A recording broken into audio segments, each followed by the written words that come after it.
여러분, 세상 참 따라가기 힘드시죠? 한국이 인공지능 시대의 숨은 주역이 되기까지 얼마나 많은 인내와 노력이 있었는지 찬찬히 알려드리겠습니다. 여러분, 오늘도 참 고생 많으셨습니다.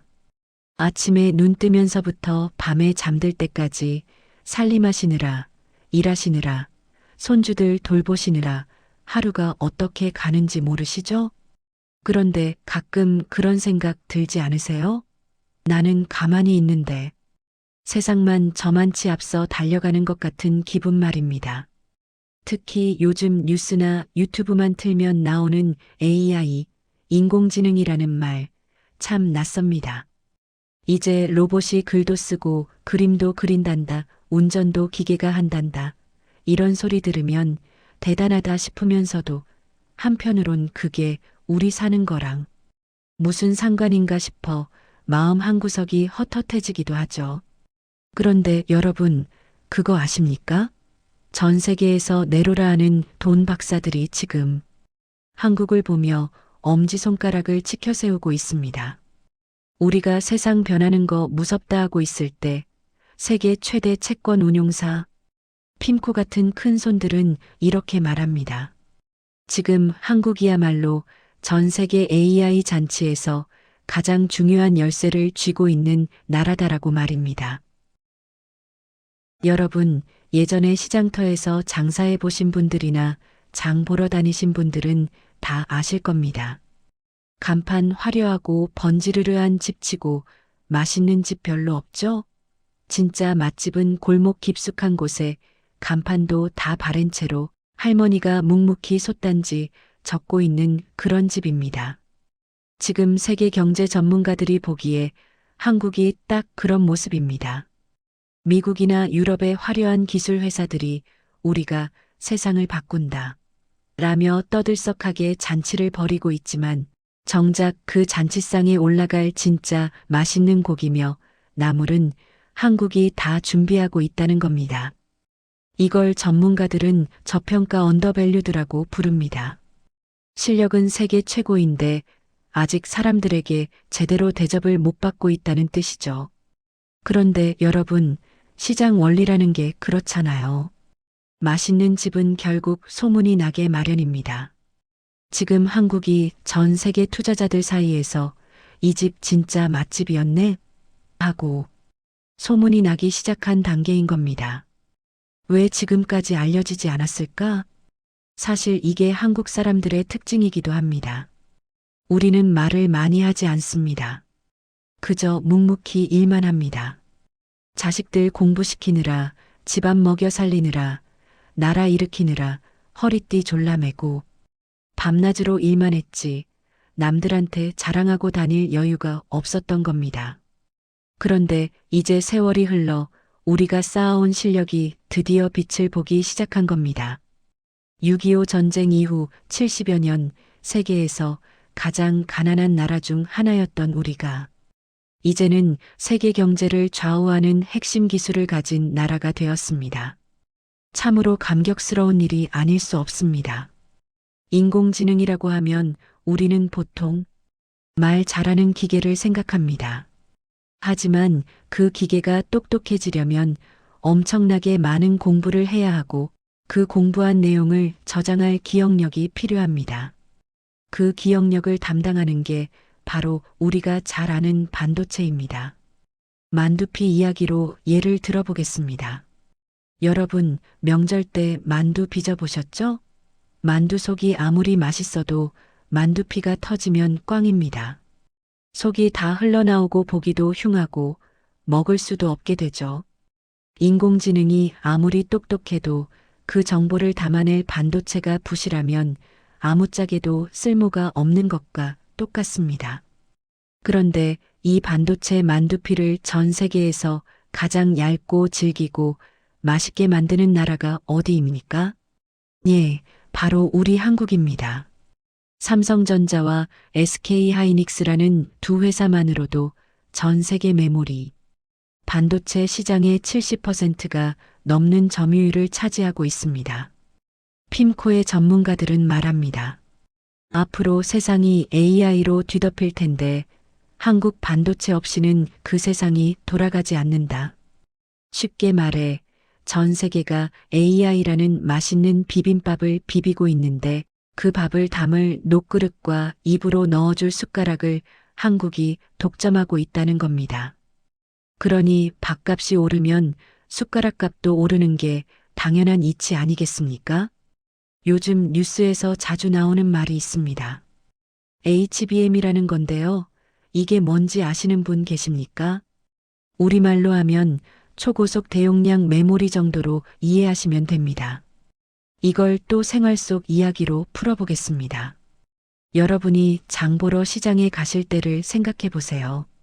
작은 바구니 하나 들고 가면 몇 번을 왔다 갔다 해야 하지만 큰 손수레를 끌고 가면 한 번에 다 담아올 수 있죠? HBM이 바로 그 큰 손수레입니다. 인공지능이 엄청나게 많은 정보를 한꺼번에 처리해야 하는데 HBM이 있으면 그 정보를 빠르게 왔다 갔다 할 수 있는 겁니다. 그런데 이 HBM을 만드는 기술이 얼마나 어려운지 아십니까? 반도체 칩을 수십 개씩 쌓아 올리는 건데 머리카락 굵기의 몇 분의 1 수준으로 정교하게 쌓아야 합니다. 손 조금만 떨려도 안 되고 먼지 하나만 들어가도 전부 망가집니다. 그런데 한국 기업들은 이런 기술을 완벽하게 마스터했습니다. 전 세계에서 HBM을 제대로 만들 수 있는 나라는 사실상 한국밖에 없다고 해도 과언이 아닙니다. 에이, 그래도 미국이 관세 올리고 나라들끼리 싸우면 우리 같은 나라는 힘든 거 아냐? 하고 걱정하시는 분들 많으시죠? 맞습니다. 옛날 같으면 그랬을 겁니다. 우리가 흔하게 만드는 양말이나 장난감 팔던 시절엔 그랬죠. 다른 나라도 얼마든지 만들 수 있으니까요. 하지만 지금은 다릅니다. 이걸 기술의 독점이라고 합니다. 대장간 영감 이야기를 예로 들어보겠습니다. 옛날 동네에 대장간이 하나밖에 없던 시절을 떠올려 보세요. 농사 지으려면 괭이도 필요하고 낫도 필요하고 호미도 필요한데 그 대장간 영감이 아니면 만들 사람도 없고 고칠 사람도 없어요. 그러면 그 영감이 좀 무뚝뚝해도 옆 마을이랑 싸움이 나도 심지어 값을 좀 올려도 결국 농사 지으려면 괭이 사러 그 집 앞에 줄을 서야 합니다. 지금 한국의 기술력이 그 정도 위치에 올라왔습니다. 특히 AI 서버에 들어가는 고성능 부품들은 아무나 흉내낼 수 있는 게 아니거든요. 중국도 수십조 원을 쏟아부었지만 아직 한국 기술을 따라잡지 못했고 일본도 한때는 반도체 강국이었지만 지금은 한참 뒤처져 있습니다. 그래서 전문가들은 한국을 풍파에 강한 나라라고 부릅니다. 겉으로는 조용해 보여도 속으로는 누구도 넘볼 수 없는 단단한 기술의 뿌리를 내리고 있다는 뜻입니다. 여러분, 인생도 그렇지 않습니까? 젊을 때는 화려한 옷 입고 큰 소리 떵떵 치는 사람이 부러웠는데 나이 들어보니 결국 끝까지 웃는 사람은 자기 기술 하나 확실하고 성실하게 살아온 사람이더라고요. 토끼와 거북이 이야기처럼요. 지금 한국 경제가 딱 그 거북이의 시기입니다. 느리지만 꾸준히 묵묵히 앞으로 나아가다 보니 이제 결승선이 보이기 시작한 겁니다. 투자자들이 한국을 주목하는 핵심은 이겁니다. 미국의 주식들은 이미 가격이 꼭대기층 아파트처럼 비쌉니다. 엔비디아니 마이크로소프트니 하는 회사들 주식을 지금 사려면 엄청난 돈이 필요합니다. 그런데 실제로 그 회사들이 쓰는 핵심 부품을 만드는 한국 회사들의 주식은 아직 저층이나 중층에 머물러 있어요. 영리한 사람들은 이렇게 말합니다. 값비싼 미국 식당만 보지 말고 맛은 똑같은데 가격은 아직 저렴한 한국이라는 식당을 봐라. 게다가 한국 회사들은 실제로 돈을 벌고 있습니다. 공상이 아니라 실제 매출과 이익이 나오는 회사들입니다. 전문가들이 보는 지표 중에 PER 주가 수익 비율이라는 게 있습니다. 어렵게 들리시죠? 간단히 말하면 회사가 실제로 버는 돈에 비해 주식 가격이 얼마나 비싼지를 나타내는 숫자입니다. 미국 기술주들의 평균 PER은 30이 넘는데 한국 반도체 회사들은 10 정도밖에 안 됩니다. 시장에 비유하자면 같은 무 한 단인데 어떤 곳에서는 3만 원 받고 어떤 곳에서는 1만 원 받는 겁니다. 당연히 1만 원 받는 곳으로 사람들이 몰리기 시작하겠죠? 지금 똑똑한 투자자들이 한국으로 몰려오는 이유가 바로 이겁니다. 6.25 전쟁 이후 아무것도 없던 땅에서 우리 부모님 세대, 우리 조부모님 세대가 무엇을 했습니까? 허리띠 졸라매고 자식 공부시키며 반도체 하나, 자동차 하나에 목숨 걸고 달려왔습니다. 1970년대만 해도 우리나라 1인당 국민소득이 200달러가 채 안 됐습니다. 지금 북한보다도 못 살았어요. 그런데 지금은 어떻습니까? 3만 달러가 넘습니다. 150배가 늘어난 겁니다. 이게 기적이 아니고 무엇이겠습니까? 1980년대 초 삼성그룹 이병철 회장님이 반도체 사업을 시작하겠다고 했을 때 모두가 말렸습니다. 미친 짓이다. 일본도 못 따라잡는데 우리가 어떻게 하느냐. 돈만 날릴 것이다. 온갖 반대가 있었습니다. 하지만 이병철 회장님은 밀어붙였습니다. 수천억 원의 돈을 쏟아부었고 젊은 엔지니어들은 밤낮 없이 연구실에서 살다시피 했습니다. 일본 기술자들을 모셔오고 미국 유학파들을 불러 모으고 실패하고 또 실패하면서도 포기하지 않았습니다. 그 결과가 어떻게 됐습니까? 1990년대 들어 삼성이 세계 메모리 반도체 1위가 됐습니다. 그 뒤를 SK 하이닉스가 따라왔고 이제는 두 회사가 세계 시장을 완전히 장악하고 있습니다. 당시 미친 짓이라고 했던 그 도전이 오늘날 대한민국을 먹여 살리는 핵심 산업이 된 겁니다. 여러분이 젊은 시절 공장에서, 논밭에서, 건설 현장에서 흘린 땀방울이 헛되지 않았습니다. 그 땀방울이 자식들 학교 보냈고 자식들이 배운 지식으로 세계 최고의 기술을 만들어냈습니다.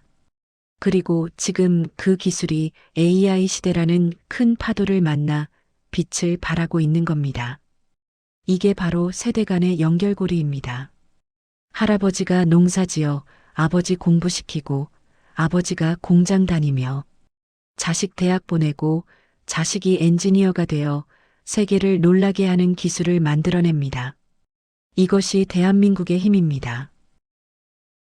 전문가들은 앞으로 10년이 더 중요하다고 말합니다. AI 기술이 본격적으로 세상을 바꾸는 시기가 지금부터 시작되기 때문입니다. 자동차가 스스로 운전하고 의사가 AI의 도움으로 병을 진단하고 공장이 완전 자동으로 돌아가는 시대가 온다는 겁니다. 그리고 그 모든 것의 중심에 반도체가 있습니다. AI가 똑똑해질수록 더 많은 계산을 해야 하고 더 많은 기억 장치가 필요합니다. 마치 사람이 공부를 많이 할수록 뇌가 더 많이 필요한 것처럼요. 지금 한국은 큰 기회를 맞이하고 있습니다. 동시에 큰 책임도 지고 있습니다. 세계가 우리를 필요로 하는 만큼 우리도 계속 앞서 나가야 합니다. 중국이 추격하고 있고 미국도 자국 반도체 산업을 키우려고 애쓰고 있습니다. 하지만 우리에게는 무엇이 있습니까? 40년 넘게 쌓아온 기술 노하우가 있고 밤낮 없이 일하는 성실한 엔지니어들이 있고 무엇보다 우리도 할 수 있다는 도전 정신이 있습니다. 아무것도 없던 나라에서 세계 10위 경제대국으로 올라선 그 정신 말입니다. 젊은 세대들도 똑같습니다. 요즘 젊은이들 보면 참 대단합니다. K-팝으로 세계를 흔들고 영화로 오스카상을 받고 전자제품으로 세계 시장을 평정하고 있습니다. 이 모든 게 여러분이 닦아놓은 기반 위에서 피어난 꽃입니다. 조용하지만 강한 나라. 결국 한국은 조용히 일 잘하고 기술은 탄탄하며 아직은 겸손한 가격을 유지하고 있는 나라입니다. 화려하게 떠들지 않지만 실속 있게 일하는 나라입니다. 이게 바로 우리가 자부심을 가져야 할 이유입니다. 마치며 진정한 주인공은 바로 여러분입니다. 오늘 이야기 어떻게 들으셨나요? 세상이 아무리 요란하게 변해도 결국 세상을 움직이는 건 묵묵히 제자리에서 실력을 쌓아온 조용한 힘입니다. 여러분이 젊은 시절 새벽같이 일어나 일터로 향하던 그 발걸음, 자식들 학교 보내려고 아껴 쓰고 모으던 그 땀방울, 나라를 위해 세금 내고 병역 이행하며 살아온 그 모든 시간들이 결코 헛되지 않았습니다. 우리 어르신들이 평생 일궈온 이 나라가 이제 전 세계 인공지능 시대에 든든한 버팀목이 되고 있다는 사실, 참 기분 좋은 소식 아니겠습니까? 내 나이가 어때서라는 노래의 가사처럼 우리 한국 경제도 지금이 가장 빛나는 청춘의 시작일지도 모르겠습니다. 60대, 70대가 되어서도 여전히 꿈꾸고 도전하는 것처럼 대한민국도 건국 80년이 다 되어가는 지금 가장 역동적이고 중요한 시기를 맞이하고 있습니다. 그러니 가끔 세상이 너무 빨리 변한다고 따라가기 힘들다고 느끼실 때가 있더라도 기억하십시오. 그 빠르게 변하는 세상의 중심에 우리가 만든 기술이 있고 우리가 흘린 땀이 있다는 것을요. 오늘도 가족을 위해, 나라를 위해 조용히 자리를 지켜주신 여러분이 진정한 주인공입니다. 편안한 밤 되십시오.